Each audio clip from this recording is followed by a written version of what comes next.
Hello, hello, bienvenue sur le podcast Les choses de la vie. Les choses simples sont belles, partageons des ondes positives et profitons pleinement de chaque instant que nous offre la vie. J'espère que mon contenu te plaira et je te dis à très vite. Il y a des choses qu'on ne comprend vraiment après avoir perdu quelque chose, après une épreuve, après que le temps a passé et qu'on regarde en arrière avec une clarté qu'on n'avait pas avant. Ces leçons, elles ne viennent pas des livres, elles viennent de l'intérieur, souvent douloureusement, et ce qui est humain et universel, c'est qu'on les apprend souvent trop tard. Aujourd'hui, on en partage quelques-unes, pas pour se lamenter, mais pour qu'elles servent maintenant. La première leçon, c'est sur le temps. On agit comme s'il était infini. On dit plus tard pour les conversations difficiles, les projets qui nous tiennent à cœur, les gens qu'on aime et qu'on ne voit plus assez. Et puis quelque chose bascule, une maladie, un départ, une perte, et on réalise que le plus tard n'était pas acquis. Ce n'est pas une incitation à vivre dans l'urgence permanente, c'est une invitation à se demander de façon régulière: est-ce que ma façon d'utiliser mon temps reflète ce qui compte vraiment pour moi?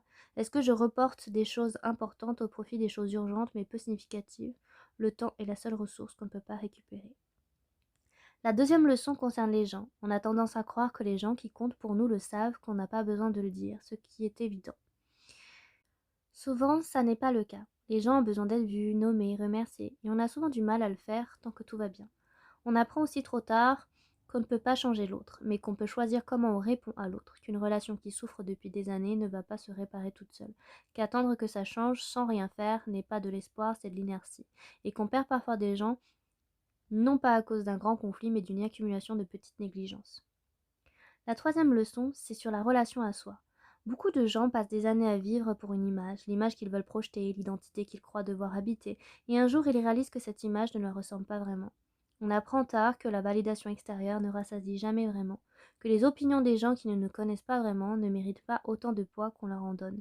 Et on apprend tard, souvent, après avoir traversé quelque chose de difficile, qu'on était plus solide qu'on ne le croyait, que la capacité à traverser était là depuis le début, qu'on n'avait pas besoin de l'éprouver pour le savoir, si seulement on avait fait confiance à soi plus tôt. La vraie question, ça n'est pas pourquoi j'ai mis longtemps à comprendre. La vraie question, c'est est-ce que je peux appliquer ça maintenant avant qu'il soit trop tard pour quelque chose d'autre. Un exercice simple, c'est pense à une leçon que tu as apprise récemment et demande-toi, est-ce qu'il y a quelque chose dans ma vie actuelle où je pourrais l'appliquer avant d'avoir à l'apprendre à nouveau? Et c'est pas de la sagesse rétrospective inutile, c'est de la sagesse transférée. On apprend tous trop tard sur certaines choses, c'est humain, ça n'est pas un échec, c'est la vie. Mais on peut aussi choisir de mettre en pratique dès maintenant ce que d'autres ont appris avant nous, d'écouter les gens plus âgés, non pas pour leurs conseils mais pour leurs regrets, et de se demander régulièrement est-ce que je vis d'une façon qui ne me laissera pas trop de regrets. Est-ce que si demain je devais mourir, qu'est-ce que j'aurais fait différemment?